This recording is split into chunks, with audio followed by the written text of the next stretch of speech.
Amigos, ya está con nosotros un amigo que ha compartido con nosotros, es venezolano, aquí decíamos a los del sur del lago zulieros, y lo asociamos a los plátanos, a las piraguas, en su momento las piraguas, a tantas cosas que tienen que ver incluso con la aventura, porque así surgió Sur del Lago, un grupo de personas que decidió correr la aventura. Hoy día es una papita, terreno fértil, cualquier cosa se da de una manera pues multiplicada con una enorme rentabilidad, pero en aquel momento eran plagas, eran muchas cosas, ¿no? Los pioneros. Germán Novelli, que además es periodista, y hoy tenemos que decir que es el reverendo Germán Novelli, nos visita en Maracaibo.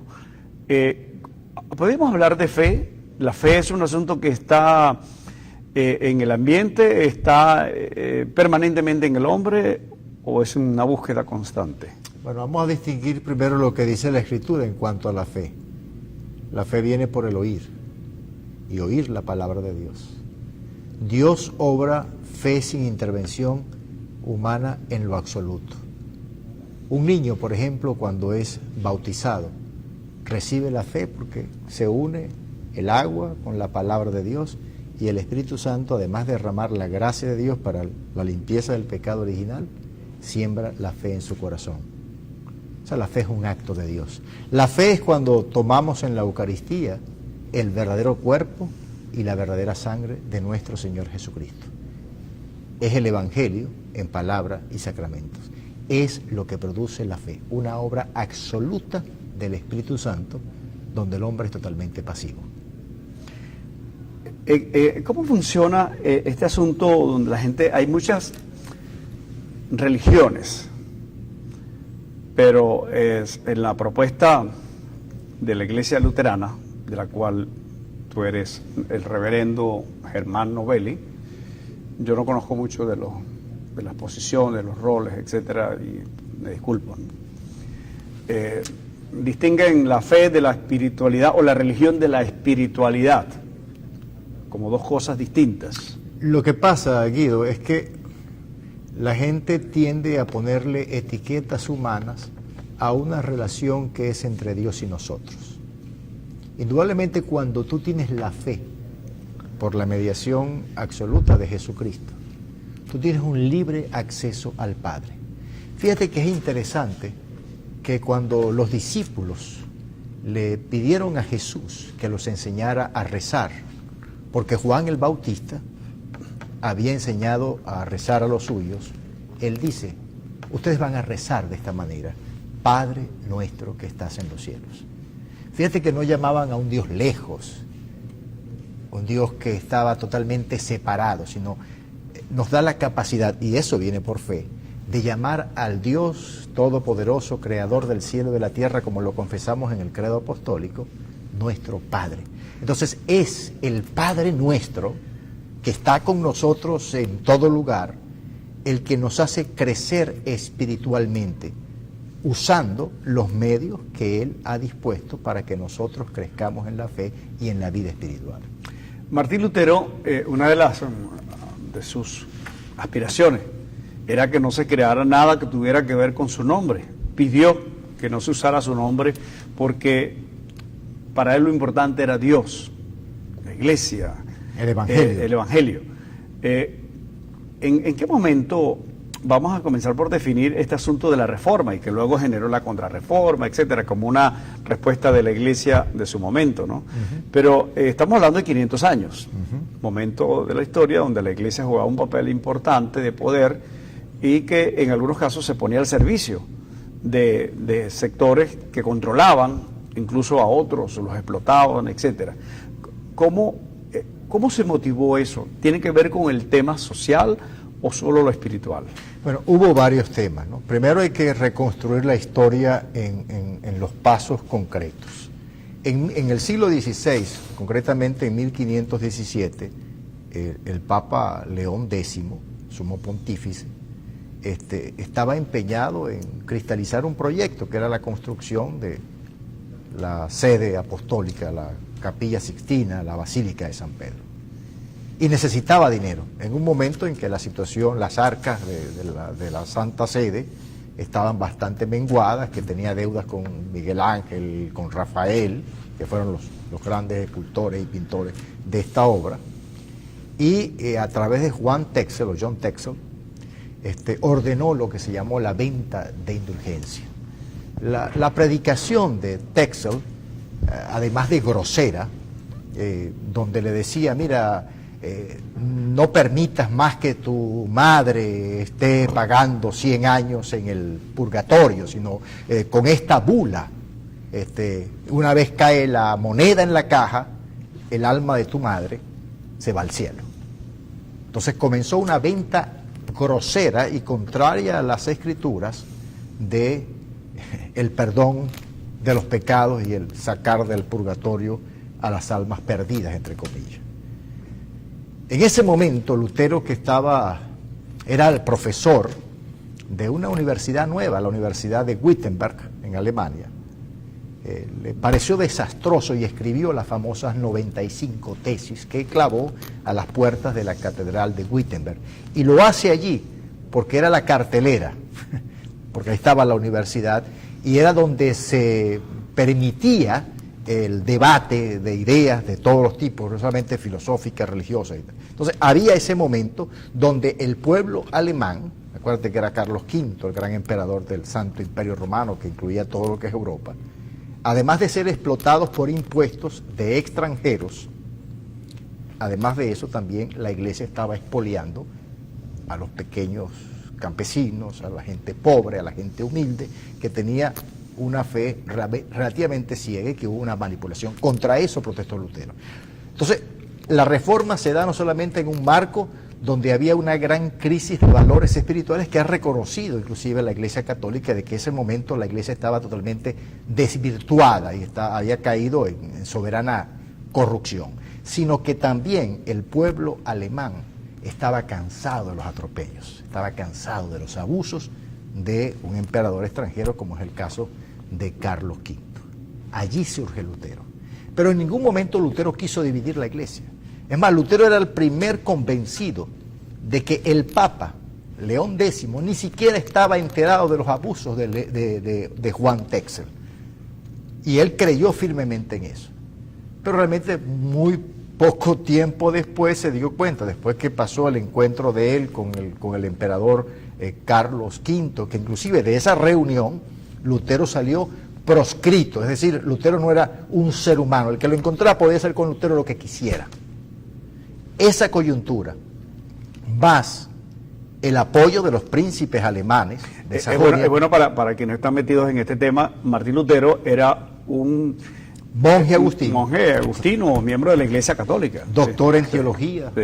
Profesor de teología de la universidad. Un hombre con una formación intelectual muy importante, ¿no? Todavía los agustinos conservan mucho de esa riqueza teológica, ¿no? Porque Agustín realmente fue uno de los padres de la Iglesia con mayor profundidad teológica y con mayor conocimiento de lo que eran las doctrinas básicas expresadas sobre la Iglesia de San Pablo. Allí emerge Lutero. De tal manera que yo creo que, además de considerar que Lutero fue un instrumento de Dios para su tiempo, para de alguna manera devolver la pureza del Evangelio, de la Escritura misma, a la Iglesia, también fue un instrumento para el pueblo alemán, que hizo grandes conquistas, no solamente desde el punto de vista espiritual, lo que tú llamabas en un momento espiritualidad, sino también conquistas sociales.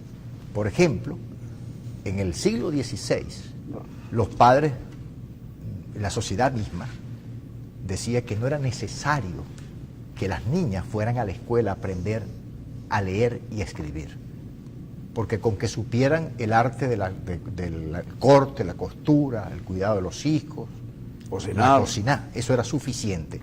Y es gracias a este movimiento de la Reforma que las niñas empiezan a acceder a la educación.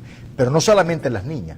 Yo creo que lo que hoy llamamos en América Latina y en Estados Unidos y en la misma Europa, la educación pública obligatoria, es el resultado que comenzó en Wittenberg el 31 de octubre de 1517, porque Lutero decía que no solamente se trataba de educar a la nobleza, sino que también los hijos de los mineros, de los campesinos, pudieran aprender a leer y a escribir, porque era la manera en que ellos podían escudriñar las Sagradas Escrituras. Siendo que la visión de Martín Lutero y todo el movimiento que generó tiene unas bases tan importantes, firmes, de carácter teológico, intelectual mismo, ¿por qué la Iglesia luterana, que hay que llamarla luterana, a pesar de los deseos del Creador de todo esto, no ha tenido un gran auge en el mundo? Bueno, había olvidado ese punto. Lutero, cuando se entera de que están llamando a la iglesia luterana, él dice: ¿cómo es posible que a este saco de gusanos, pecador, pueda llevar el nombre en la iglesia? Yo he sido crucificado por alguien, yo he sido redentor de alguien. Es la iglesia cristiana, a ese punto. Lo que pasa es que llega un momento en la historia que empiezan a colocarle apellidos, y se llamó Iglesia Luterana para identificar a aquellos que seguían los principios de sola Escritura, sola fe, solo Jesús y sola gracia. Y en algún momento Lutero llegó a decir que si su nombre era vinculado con la predicación de la pura palabra de Dios, distinguiendo claramente ley y evangelio, pues que se llamara luterano. Pero nunca fue el interés de él ni dividir la iglesia, ni crear un movimiento que llevara su nombre. Ahora, en este momento, Guido, la Iglesia Luterana Sínodo de Missouri, al que yo pertenezco, tiene presencia en más de 60 países en todo el mundo. Si sumamos todos los cuerpos luteranos del mundo, estamos hablando de 1 billón de luteranos en todo el mundo. Lo que pasa es que aquí, bueno, un poco por la tradición, la influencia, el concordato, realmente la Iglesia Luterana estuvo un poco apagado, y nuestra presencia mediática, por ejemplo, fue a través de aquellos célebres programas que tú recuerdas, Cristo para todas las naciones, donde el interés fundamental nuestro era una explicación sencilla de la palabra de Dios. Y en América Latina estamos presentes en Venezuela, en Panamá, en Colombia, Guatemala, Costa Rica, Nicaragua, México, por supuesto, Argentina. Tenemos la universidad más grande de Brasil. Tenemos un excelente seminario en Buenos Aires, tenemos presencia en Uruguay, en Paraguay, en Lima, Perú. Es decir, que aquí en esta América Latina tenemos mucha presencia, y en Estados Unidos aproximadamente solamente el cuerpo luterano nuestro son unas 10.000 iglesias. Tenemos escuelas, preescolar, secundaria, y tenemos en la Universidad de Concordia sede en por lo menos 7 de las ciudades más importantes de los Estados Unidos. Sí, lo que pasa es que quizás sea una cosa de localización. Para nosotros los más conocidos han sido los llamados evangélicos, ¿no? Sí, ese tipo de cristianos. Y llama la atención, yo desde mi ángulo, porque es lo que hago, la comunicación, que estas enseñanzas tuvieron una multiplicación importante con Martín Lutero por la posibilidad de comunicarse. Medios de comunicación. Que el primero que descubrió el uso de las redes sociales, no existía Facebook, ni Twitter, ni ninguna red, pero el primero que descubrió el poder de la palabra impresa, gracias a la impresión de Juan Gutenberg, fue Lutero. Porque Lutero es autor de aproximadamente unos 200 libros, y vamos a hablar de un gran escritor, de grandes bestsellers de la época, fue Martín Lutero, donde la prensa fue determinante, no solamente para que Alemania conociera los planteamientos que estaba haciendo el monje agustino Martín Lutero, sino que también conociera hacia dónde iba la reforma. Inclusive la gran obra de Lutero fue poner traducir del hebreo y del griego toda la escritura y traducirla al idioma vernáculo de la gente. Porque una de las cosas que decía Lutero es que había que poner la Biblia al alcance del pueblo y en el idioma del pueblo. Cuando vemos al Concilio Vaticano II, yo creo que fue hoy en día que ya no es la misa en latín ni los textos latinos, sino que usan el lenguaje del pueblo para leer las escrituras en cada misa, es una conquista en el tiempo de la Reforma Luterana. Entonces yo creo que el gran descubridor del poder de la prensa, para decirlo de una manera, fue Lutero. Y hay algo curioso. Lutero no le entregó a Gutenberg las 95 tesis. Al parecer fueron tomadas, publicadas y reproducidas. Entonces, de alguna manera, la libertad de expresión, la libertad de prensa, se dio en ese momento. Y fue yo importante. quiero reivindicarlo desde el punto de vista, vamos a decirlo, no teológico, religioso, sino como en otras cosas que tienen que ver con la sociedad y el ser humano integral. La Alemania del momento, cuánto aporte intelectual, cómo estimuló el desarrollo de esa Alemania, que bueno, uno después no encuentra explicación a cómo ese país tan culto, tan milenario, llegó a tener esas figuras tipo Hitler, etcétera, ¿no? Son las explicaciones que alguien tendrá que dar. Quizás haya que hacer una mezcla de visiones religiosas, sociológicas, antropológicas, hasta psiquiátricas, ¿no? Cómo una sociedad puede llegar a someterse a un proceso donde se condena a sí mismo, ¿no? Son asuntos que tienen que ver con el reto para explicarnos, porque de alguna manera, si no quiero entrar en eso, los venezolanos estamos viviendo algo de eso. Bueno, los venezolanos, los colombianos, los ecuatorianos, el mundo entero. Porque es que el problema no es un problema sociológico ni es un problema político. Los males residen en el corazón. Realmente el mismo apóstol Pablo, cuando escribe su carta a los romanos, ¿no? Dice, por cuanto todos pecaron, todos están destituidos de la gloria de Dios y la paga del pecado es muerte. El hombre es un ser corrupto por naturaleza. Y el mismo Jesús, cuando en el capítulo 24 lo registra San Mateo, dice que en los postreros tiempos, por haberse multiplicado la maldad, el amor de muchos se enfriará. De tal manera que estamos viviendo tiempos donde el corazón del ser humano se ha endurecido, y eso que tú referías en tu comentario editorial de 2 niños matando a 2 jóvenes, es producto de que, y tú lo dijiste muy bien, esta sociedad y muchas sociedades han perdido los valores. ¿Y sabes por qué, Guido? Porque la familia está totalmente desintegrada, ha sido desvalorizada, penetrada por la corrupción. La corrupción no solamente tomar dinero del erario público. La corrupción es cuando tú te haces cómplice silencioso del empobrecimiento de tu propio país y de tu propia realidad. Pero eso comienza en el corazón. Me preguntaron el viernes qué necesitaba Venezuela, y yo estoy convencido, con San Pablo lo digo, que no tenemos lucha contra sangre ni carne, sino contra potestades, contra gobernadores, contra principados de maldad. Es decir, Venezuela necesita un exorcismo completo.